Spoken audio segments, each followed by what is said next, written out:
Hello students, आज हम पढ़ने वाले इनफॉर्मल रिप्लाईज और इससे पहले हमने पढ़ी थी फॉर्मल रिप्लाईज। तो इनफॉर्मल रिप्लाईज का जो फॉर्मेट है वो फॉर्मल रिप्लाईज से अलग होता है। इनफॉर्मल रिप्लाईज के बारे में आपको बता देता हूँ कि पहले आपने इनफॉर्मल लेटर्स जो पढ़े थे बिल्कुल उसी टाइप का अपना क्या लिखा जाता है, इनफॉर्मल रिप्लाईज लिखी जाती है। अब इनफॉर्मल लेटर्स वो लेटर्स जो हमें अपने क्लोज पर्सन्स को, अपनी माता को, पिता को, भाई को, बहन को या फिर अपने जो क्लोज फ्रेंड्स थे उनको लिखे जाते थे।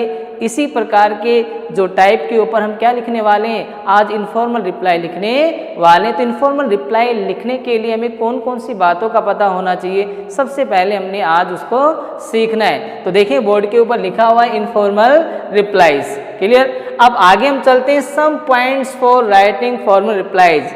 यहाँ पर कुछ एक पॉइंट्स लिखे हुए हैं जिनकी सहायता से या जिनके बारे में जानने के बाद हम आसानी से बहुत अच्छी तरीके से क्या लिख सकते हैं, इनफॉर्मल रिप्लाईज लिख सकते हैं। तो कौन कौन से ऐसे पॉइंट्स हैं, पहले हम उनके बारे में जानते हैं। तो देखिए यहाँ पर जो पॉइंट नंबर फर्स्ट है उसमें क्या लिखा है। तो सबसे पहले जब इनफॉर्मल रिप्लाई हम लिखना स्टार्ट करेंगे तो क्या लिखेंगे, देखें, right the address of the reply sender. हमें क्या लिखना पड़ेगा, रिप्लाई सेंडर का एड्रेस लिखना पड़ेगा। और कहाँ लिखना पड़ेगा, at the right side of the page and at the left side of yours. आपके बिल्कुल लेफ्ट साइड में और आपके पेज के बिल्कुल राइट साइड में आपको एड्रेस लिखना पड़ेगा। किसका, address of the reply sender, reply भेजने वाले का हमें एड्रेस लिखना पड़ेगा। अब रिप्लाई कौन भेजेगा, फॉर्मल रिप्लाई जो मैंने आपको बताया था, रिप्लाई वो व्यक्ति भेजेगा जिसको इनवाइट किया गया है। अब वो वहाँ पर उस प्रोग्राम को अटेंड करेगा या नहीं करेगा, इसके लिए क्या भेजनी पड़ेगी, रिप्लाई भेजनी पड़ेगी। तो उसी व्यक्ति को हम क्या कह सकते हैं, रिप्लाई सेंडर कह सकते हैं। आगे चलते हैं नंबर 2 पॉइंट पर, मेंशन द डेट। जब आपने एड्रेस लिख दिया तो उसके बाद आपको रिप्लाई लिखने वाली डेट लिखनी पड़ेगी। समझ में आया कि जब आप रिप्लाई लिख रहे हो सबसे पहले आपने एड्रेस लिखा और एक लाइन छोड़ते हुए आपने क्या लिखना पड़ेगा कि रिप्लाई जिस दिन आप लिख रहे हो वही डेट आपको लिखनी पड़ेगी। आगे चलते हैं पॉइंट नंबर 3 पर, क्या लिखा है, यूज सैल्यूटेशन। अब सैल्यूटेशन क्या है, अभिवादन। कैसे हम इनफॉर्मल लेटर्स में लिखते हैं, क्या, dear father, dear mother, dear sister, dear friend, इस प्रकार के ही सैल्यूटेशन हमने यहाँ पर लिखने पड़ेंगे।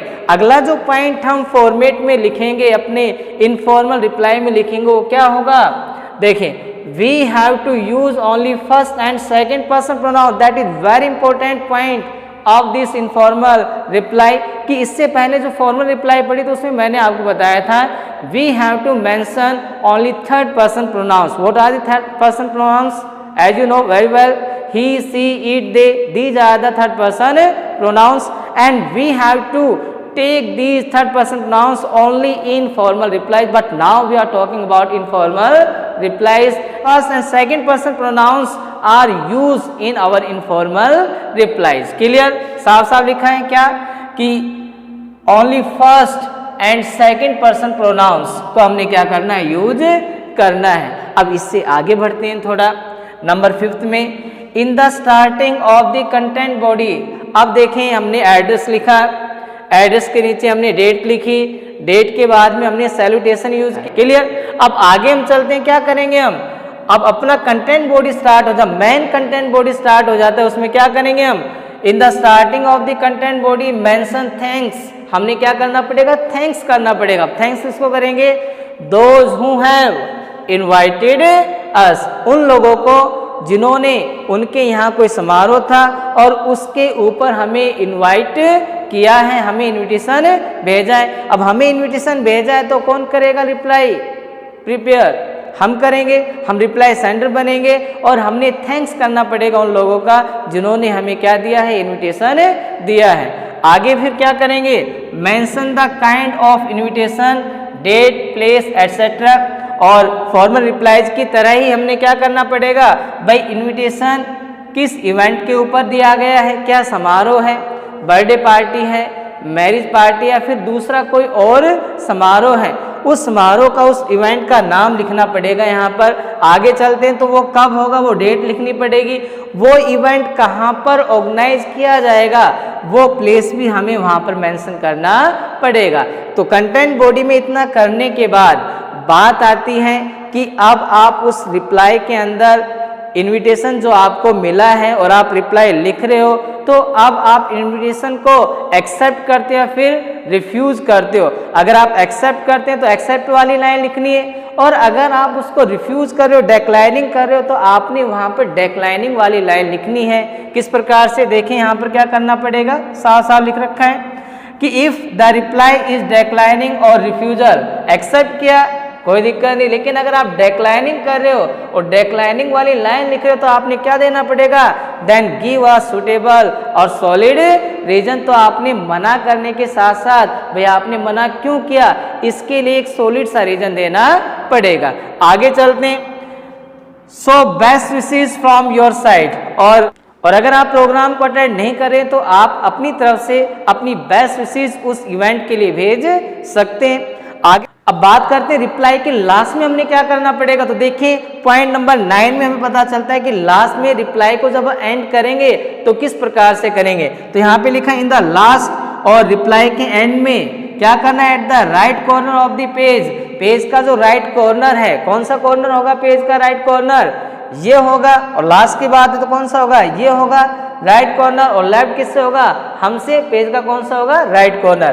क्या करना है, राइट योर्स, हमें क्या लिखना पड़ेगा, इस वर्ड को लिखना पड़ेगा, योर्स को लिखना पड़ेगा। कहाँ लिखना पड़ेगा, रिप्लाई में बिल्कुल एंड में, यहाँ लिखना पड़ेगा। और उसके नीचे दे रखा है एंड बिलो इट सिग्नेचर। अब ये क्या लिखना पड़ेगा, सिग्नेचर लिखना पड़ेगा, किसका, जो इस रिप्लाई को राइट कर रहा है। और सिग्नेचर के नीचे हमने उस राइटर का नाम देना पड़ेगा जिसने रिप्लाई लिखी है। तो देखो ये सारे पॉइंट्स जब हम जान गए हैं तो हम आसानी से क्या लिख सकते हैं, इनफॉर्मल रिप्लाई लिख सकते हैं। तो इन सभी बातों के ऊपर अब हम क्या करने वाले हैं, सबसे पहले हम एक फॉर्मेट बनाने वाले हैं इनफॉर्मल रिप्लाई का। देख स्टूडेंट्स, ये हमने फॉर्मेट बनाया इनफॉर्मल रिप्लाईज के लिए, और इनफॉर्मल रिप्लाईज के लिए जो फॉर्मेट होगा, जैसा कि मैंने अभी आपको बताया, किसकी तरह होगा, इनफॉर्मल लेटर्स की तरह होगा। तो बिल्कुल सेम वो फॉर्मेट हमें नज़र आ रहा है। लेकिन जैसा फॉर्मल रिप्लाईज के अंदर मैंने बताया कि अगर आप एक्सेप्ट कर रहे हो, रिप्लाई के अंदर एक्सेप्ट करना मतलब इन्विटेशन आपने एक्सेप्ट किया और आप उस प्रोग्राम को अटेंड करने वाले हो, तो आपने क्या करना पड़ता है, एक्सेप्टेंस लिखना पड़ता है। और अगर आप उसको रिफ्यूज कर रहे हो, मना कर रहे हो कि किसी कारणवश आप उस प्रोग्राम को अटेंड नहीं कर पाएंगे, तो आपने क्या लिखना पड़ेगा, रिफ्यूजल लिखना पड़ेगा। शायद आपको वो बातें ध्यान में होंगी। तो चलते हैं इसका फॉर्मेट हम कैसे प्रिपेयर करेंगे। तो सबसे पहले जो बातें मैंने आपको बताई थी उन्हीं बातों के ऊपर हम क्या करने वाले हैं, फॉर्मेट प्रिपेयर करने वाले हैं। तो देखें सबसे पहले क्या लिखेंगे, हम एक्सेप्टेंस लिखेंगे। अगर हम उस रिप्लाई, अगर आप रिप्लाई के अंदर बताते हैं कि मैं इन्विटेशन को एक्सेप्ट करता हूं और इस प्रोग्राम को अटेंड करूंगा, तो आपने क्या लिखना है, एक्सेप्टेंस लिखना है। और अगर आपने किसी कारणवश उस प्रोग्राम को अटेंड नहीं करना है तो आपने क्या लिखना पड़ेगा, रिफ्यूजल लिखना पड़ेगा। इनमें से कोई एक चीज़ आपको लिखनी पड़ेगी। आगे चलते हैं, आपने एक दो लाइन यहाँ पर लीव की, ब्लैंक की, और आपने इस प्रकार से लाइन वहाँ पर दिखाना नहीं है, आपको क्या करना है, लाइन को ही ब्लैंक छोड़ना है। सबसे पहले हम क्या करेंगे, एक्सेप्टेंस है, रिफ्यूजल लिखेंगे। इसके बाद कहाँ गए हम, एड्रेस के ऊपर। तो एड्रेस किसका आएगा, रिप्लाई सेंडर का। रिप्लाई सेंडर कौन बनेगा, जिसको इन्विटेशन मिला है किसी इवेंट के ऊपर, किसी व्यक्ति के द्वारा या किन्हीं व्यक्तियों के द्वारा। क्लियर। अब बात करते हैं, यहाँ पे हमने एड्रेस लिख दिया रिप्लाई को लिखने वाले का। फिर हमने यहाँ पर एक लाइन छोड़ते हुए क्या लिखना है, डेट लिखना है। डेट क्या लिखोगे, वो लिखोगे जिस दिन आप क्या लिख रहे हो, रिप्लाई लिख रहे हो। और इवेंट जो होगा उससे 4-5 दिन पहले की वो डेट होनी चाहिए। आगे चलते हैं, डेट को लिखने के बाद नंबर 3 पर मैंने आपको बताया था क्या लिखना पड़ेगा, हमने सैल्यूटेशन लिखना पड़ेगा। जैसे आपने लिखा dear friend, dear Ram, dear Radhika, dear Rohan, इस प्रकार के जो वर्ड्स हैं, फ्रेज हैं, वो आप सैल्यूटेशन के अंदर यूज कर सकते हो। और सैल्यूटेशन के बाद में अगले वाला जो पार्ट आता है वो किसका आता है, कंटेंट बॉडी का। और ये काफ़ी इंपॉर्टेंट पार्ट होता है रिप्लाई के अंदर। इसमें सबसे पहले क्या करेगा, जो रिप्लाई लिख रहा है वो थैंक्स करेगा किसको, जिन लोगों ने उसको क्या भेजा है, इन्विटेशन भेजा है। उसके बाद वो उस इवेंट का नाम लिखेगा, इवेंट किस तारीख को होगा वो लिखा जाएगा, और इवेंट को कहाँ ऑर्गेनाइज किया जाएगा इस बात को भी लिखा जाएगा। उसके आगे और इसके बाद एक लाइन को लीव करते और पैराग्राफ को चेंज करते हुए आप बता सकते हो कि मैं इस प्रोग्राम को एक्सेप्ट करूंगा या डिक्लाइनिंग करूंगा। और अगर आप एक्सेप्ट करते तो एक्सेप्ट वाली लाइन आपको लिखनी पड़ेगी, और अगर आप इसको रिफ्यूज कर रहे हो, मना कर रहे हो, तो आपने मना करने वाली लाइन लिखनी पड़ेगी, लेकिन किसके साथ? एक सूटेबल और सॉलिड से रीजन के साथ। ठीक है, अब लास्ट में जब आपका यहां तक रिप्लाई पूरा हो जाए तो करोगे आप, जो राइट साइड होता है किसका? अपने पेज का, उसके बिल्कुल राइट साइड में क्या लिखना है? आपने योर्स लिखना है। योर्स लिखने के बाद में जो राइटर इस रिप्लाई को लिखने वाला, उसके क्या आएंगे? सिग्नेचर आएंगे। और सिग्नेचर के बाद में क्या लिखा जाएगा? उस व्यक्ति का नाम लिखा जाएगा जिसने इस रिप्लाई को प्रिपेयर किया है। तो स्टूडेंट्स, इस तरीके से, इस फॉर्मेट के तरीके से हम क्या लिख सकते हैं? अपनी इनफॉर्मल रिप्लाई लिख सकते हैं, आइदर एक्सेप्टिंग और declining.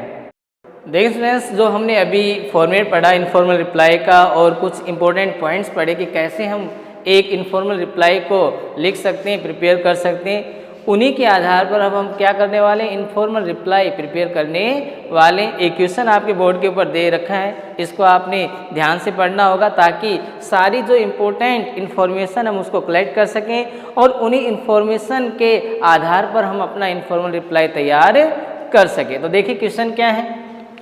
Suppose you are Gautam Sharma living at 121 Sanganer Jaipur. कि आप कौन हो? गौतम शर्मा हो, और आप कहाँ रहते हो?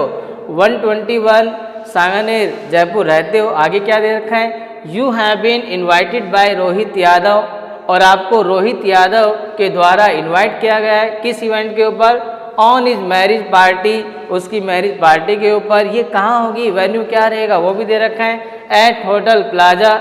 और कहाँ है ये होटल प्लाजा? बीकानेर के अंदर। आगे चलते हैं, अब इसका जो डेट है वो क्या रहेगी? वो दे रखा है ऑन 15 जून 2020। टाइमिंग क्या रहेगा? At 9 PM and onwards. इतना पढ़ने के बाद हमें समझ में आया कि रिप्लाई सेंडर कौन बनेगा। तो रिप्लाई सेंडर कौन बनेगा? जिसको इन्विटेशन मिला है। इन्विटेशन किसको मिला है? देखें, गौतम शर्मा को इन्विटेशन मिला है, और गौतम शर्मा के नाम से हम क्या करने वाले हैं? एक रिप्लाई, इनफॉर्मल रिप्लाई प्रिपेयर करने, क्या बनेगा? सेंडर बनेगा, इस रिप्लाई को लिखने वाला बनेगा। और भेजने वाला कौन है? रोहित यादव। और पूरी इन्फॉर्मेशन की इवेंट क्या है, वेन्यू क्या रहेगा, डेट क्या रहेगा, टाइमिंग क्या रहेगा, ये सारी बातों का हमें पता लग गया। आगे देखते हैं कि भाई इनफॉर्मल या फॉर्मल है। क्वेश्चन को देखना पड़ेगा, और वो कहाँ दे रखा होगा? लास्ट के अंदर। तो देखें, ड्राफ्ट एंड इनफॉर्मल रिप्लाई, कि आपने एक इनफॉर्मल रिप्लाई को प्रिपेयर करना है, एक्सेप्टिंग द इन्विटेशन, क्या करते हुए? उसको एक्सेप्ट करते हो। और इस लास्ट लाइन पर आपने बहुत ही ज़्यादा ध्यान देना है, क्योंकि यहीं पर पता चलता है इनफॉर्मल है या फॉर्मल, एक्सेप्टिंग है या डिक्लाइनिंग। क्लियर? अब इन सभी बातों के आधार पर हम क्या करेंगे? अपनी रिप्लाई को प्रिपेयर करेंगे। तो मैंने आपको फॉर्मेट जब लिखवाया था और इम्पोर्टेंट पॉइंट्स उसके साथ मैंने आपको बताए थे, तो क्या बताया कि सबसे पहले अगर एक्सेप्टिंग है तो क्या लिखेंगे? हम एक्सेप्टेंस लिखेंगे, और अगर रिफ्यूज कर रहे हो तो क्या लिखना पड़ेगा? रिफ्यूजल लिखना पड़ेगा। तो यहाँ पर क्या है? Accepting the invitation. तो अब क्या लिखेंगे? हम एक्सेप्टेंस लिखेंगे। तो मैंने यहाँ पर क्या लिख दिया? एक्सेप्टेंस लिख दिया। एक्सेप्टेंस लिखने के बाद एक या दो लाइन मैंने लीव कर दी। इसके बाद क्या लिखना पड़ेगा मेरे को? एड्रेस लिखना पड़ेगा। एड्रेस किसका लिखना पड़ेगा? रिप्लाई जो सेंड कर रहा है, रिप्लाई जो लिख रहा है, उसका एड्रेस लिखना पड़ेगा। एड्रेस क्या है? 121 सांगानेर जयपुर। यही एड्रेस मैं यहाँ पर लिख देता हूँ। तो मैंने लिख दिया 121 सांगानेर, और उसके बाद क्या लिखा मैंने? जयपुर। क्लियर? तो ये एड्रेस भी मैं लिख चुका हूँ। इसके बाद मेरे को क्या लिखना है? डेट लिखना है। और डेट क्या लिखनी है? रिप्लाई लिखने वाले टाइम की। समझ में आ गया? ये नहीं कि यहाँ पर 15 जून है, आपने यहीं पे भी क्या लिख दिया 15 जून, वो गलत हो जाएगा। जिस दिन आप रिप्लाई लिख रहे हो वो डेट आपको लिखनी है, और जो इवेंट रहेगा, प्रोग्राम रहेगा, वो डेट उससे 4 या 5 दिन पहले की होनी चाहिए। बार बार मैंने आपको बताया। तो यहाँ पर जैसे मैंने लिख दिया 10 जून 2020। क्लियर? डेट मेरी हो गई। अब मैंने इनफॉर्मल रिप्लाई में आपको क्या बताया, कंटेंट बॉडी से पहले क्या बताया, सैल्यूटेशन बताया, अभिवादन करना बताया। तो अभिवादन हम यहाँ पर लिख देंगे, जैसे मैंने लिखा, क्या लिख दिया, डियर रोहित।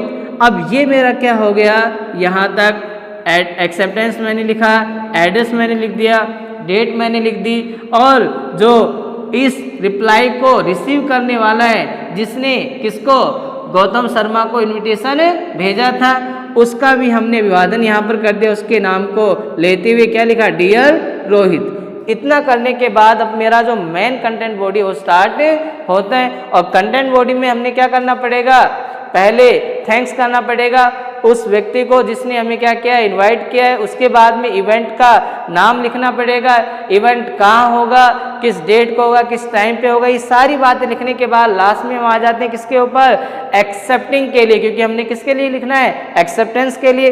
तो एक्सेप्टिंग लाइन मैंने पूरी करनी होगी, और लास्ट में इसके एंड में मैंने योर्स लिखते हुए और गौतम शर्मा के सिग्नेचर और उसका नाम लिखते हुए इस रिप्लाई को क्या कर देना है, कंप्लीट कर देना है। और उसके लास्ट में हमने क्या करना पड़ेगा, अपना जो ये इनफॉर्मल रिप्लाई प्रिपेयर हो जाएगा उसको क्या करना पड़ेगा, क्लोज करना पड़ेगा, किसके साथ, लाइनिंग के साथ। समझ में आ गया। अब हम क्या करेंगे, इसको प्रिपेयर करेंगे कंटेंट बॉडी को। तो सबसे पहले मैंने क्या लिखा, thanks a lot for your kind invitation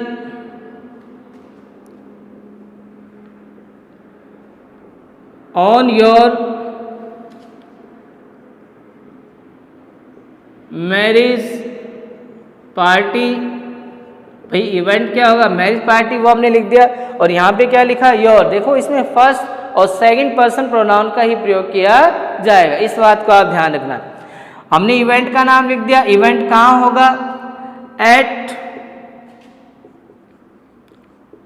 hotel plaza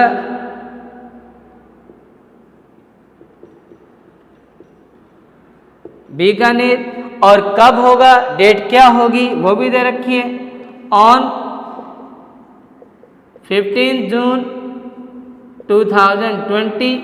कितने बजे से कितने बजे तक होगा, एट 9 PM एंड ऑनवर्ड्स। तो ये सारी बातें जो मैंने अभी लिखी हैं, ये सारी की सारी मैंने किसको देखकर लिखा है, इस क्वेश्चन को देखो, क्वेश्चन को ही देखकर, मतलब क्वेश्चन को हमने क्या बनाना है, आंसर बनाना है, उन इंफॉर्मेशन को अरेंज करते हुए और अपने रिप्लाई में जगह देते हुए। समझ में आ गया। अब इतना लिखने के बाद अब मैं इसको बताऊंगा कि मैं इसको एक्सेप्ट करूंगा या डिक्लाइनिंग। तो यहाँ पर मेरे को क्या करना है, इसको एक्सेप्ट, और उससे पहले एक लाइन को मैं लीव कर सकता हूँ ताकि मैं अपना पैराग्राफ बदल सकूँ थोड़ा, ये अपना जो रिप्लाई अट्रैक्टिव लगे, क्लियर लगे। तो अब यहाँ पर मैंने लाइन को बदलते हुए वो लाइन लिखनी है कि मैं इसको एक्सेप्ट करता हूँ। तो देखें, I am much delighted to accept this invitation, कि इस इन्विटेशन को प्राप्त करके मैं काफ़ी आनंदित हूँ। और अपनी फीलिंग और ज़्यादा जाहिर करने के लिए मैं एक लाइन लिख देता हूँ, looking forward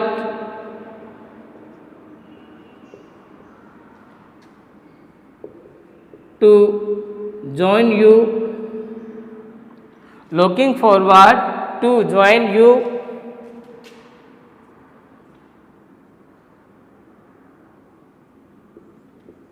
on this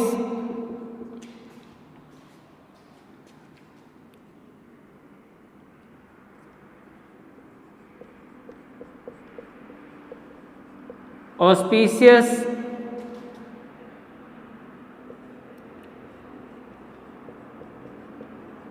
occasion।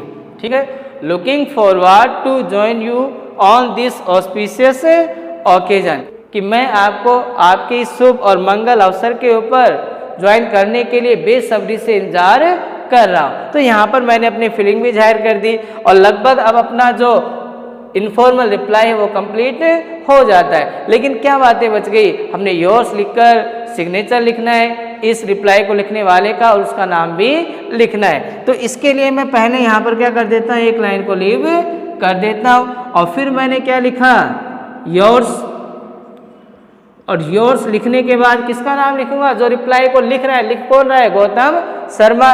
तो यहाँ पर मैंने उसके सिग्नेचर कर दिए और फिर मैंने क्या लिख दिया, उसका नाम, ये यहाँ पर लिख दिया मैंने गौतम और आगे क्या लिख दिया, शर्मा।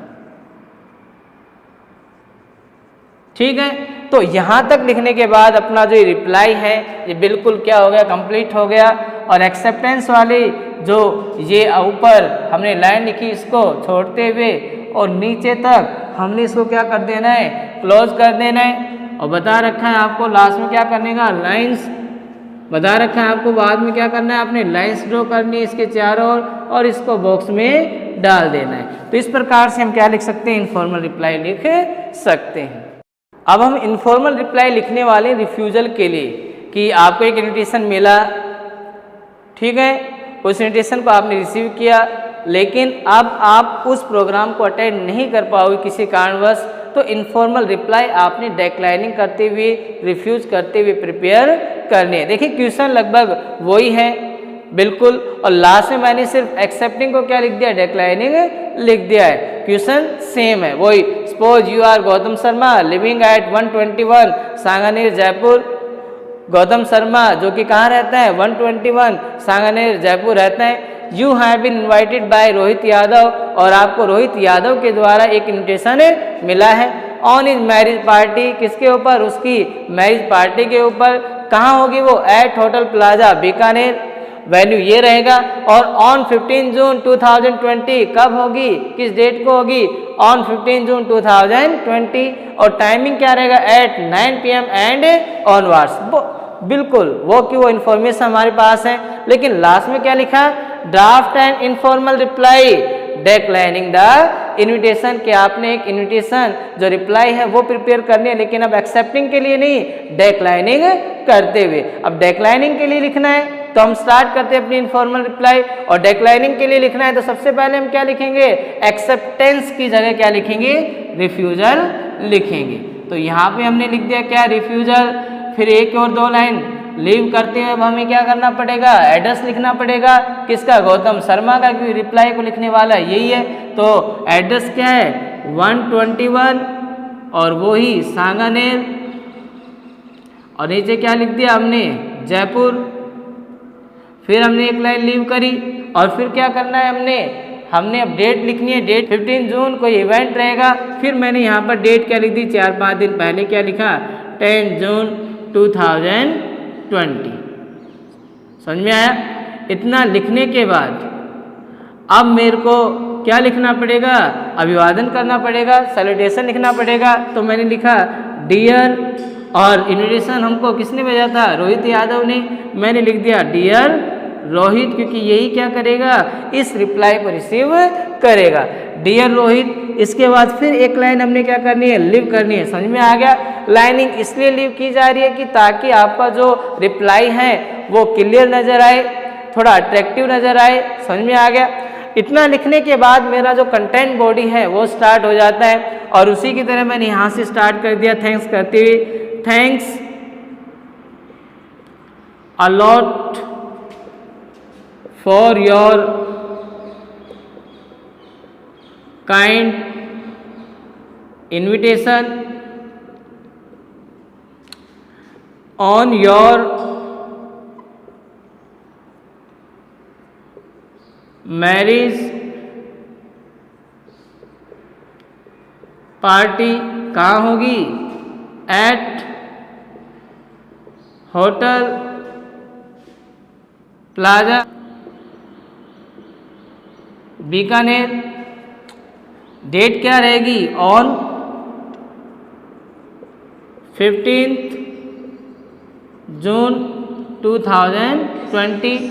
टाइमिंग क्या रहेगा, एट 9 PM एंड ऑनवर्ड्स। तो इतना लिखने के बाद हमने आगे क्या लिखना है, डेक्लाइनिंग वाली लाइन लिखनी है। भाई ये सारी बातें तो हमने किससे कंप्लीट कर ली, अपने क्वेश्चन से। आगे क्वेश्चन के अंदर लिखना है कि आपने इस इन्विटेशन को क्या करना है, डेक्लाइनिंग। अब डेक्लाइनिंग वाली लाइन जब हम लिखेंगे तो उससे पहले क्या करेंगे, एक लाइन हम लीव कर सकते हैं पैराग्राफ को चेंज करने के लिए। अब मैं यहाँ पे लिख सकता हूँ डेक्लाइनिंग वाली लाइन और उसके साथ एक सॉलिड सा रीजन। तो क्या लिखूंगा मैं, आई am much dilated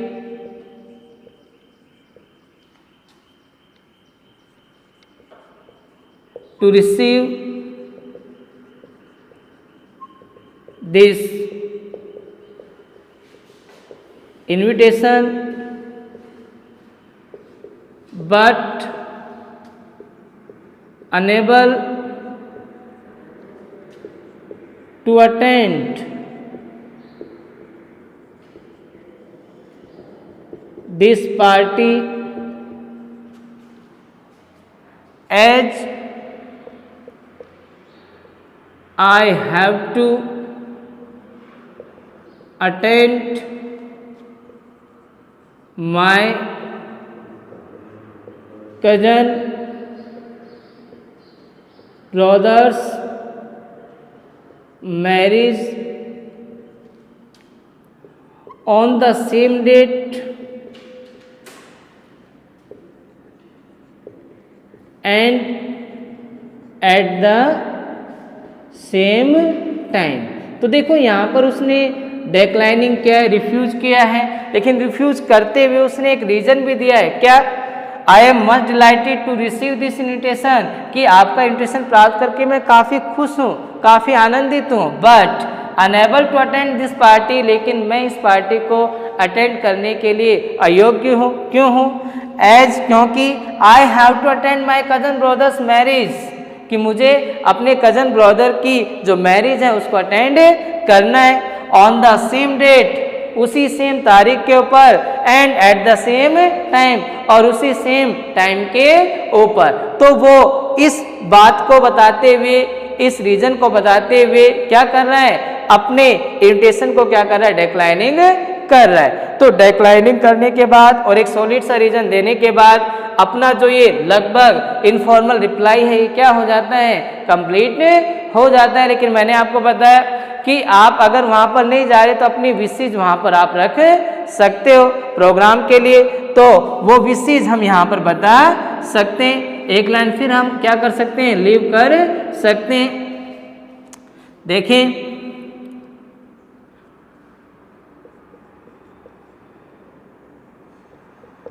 please accept my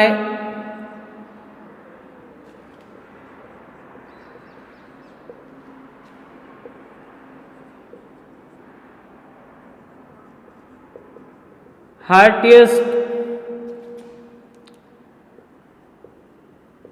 best wishes for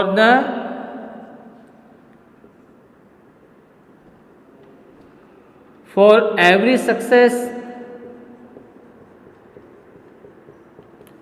to this occasion।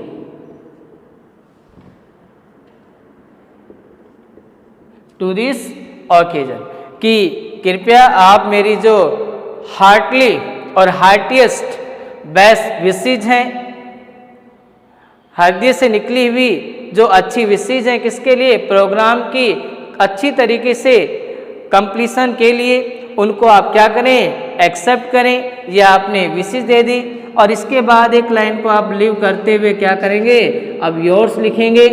Yours लिखने के बाद हम क्या करेंगे, सिग्नेचर लिखेंगे। किसके, लिखने वाले के सिग्नेचर हमने लिख दिए गौतम, और ये सिग्नेचर, और नीचे हम लिख देंगे उसका नाम गौतम शर्मा।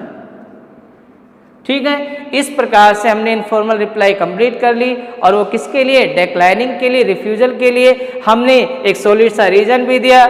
हमने यहाँ पर अपनी जो हार्टिएस्ट बेस्ट विशेस थी उनको भी शो किया प्रोग्राम की सक्सेस के लिए। और लास्ट में हमने योर्स लिखा और उसके बाद सिग्नेचर लिखा, और सिग्नेचर के बाद इस रिप्लाई को लिखने वाले का नाम भी हमने लिख दिया। और इतना करने के बाद अपना जो ये इनविटेशन रिप्लाई है वो क्या हो जाता है, कंप्लीट। और जब कंप्लीट हो गया तो रिफ्यूज़ल वाली जो लाइन उसको छोड़कर और यहाँ एड्रेस से ऊपर तक हमने क्या कर देना है, और साइड तक क्या कर देना है, इस रिप्लाई को क्लोज कर देना है चारों ओर से। ठीक है, तो स्टूडेंट्स मुझे लगता है कि आज जो हमने इनफॉर्मल रिप्लाइज के ऊपर एक्सेप्टिंग और डिक्लाइनिंग के जो क्वेश्चंस किए हैं ये आपको समझ में आए हैं, और ये आप अपनी नोटबुक में भी अच्छी तरीके से नोट कर लें, इनको समझे, लर्न करें और आप भी लिखने की इनको कोशिश करें। अगर हमारा वीडियो आपको अच्छा लगे तो इसको लाइक करें, शेयर करें एंड हमारे चैनल को भी आप सब्सक्राइब करें। Have a nice day.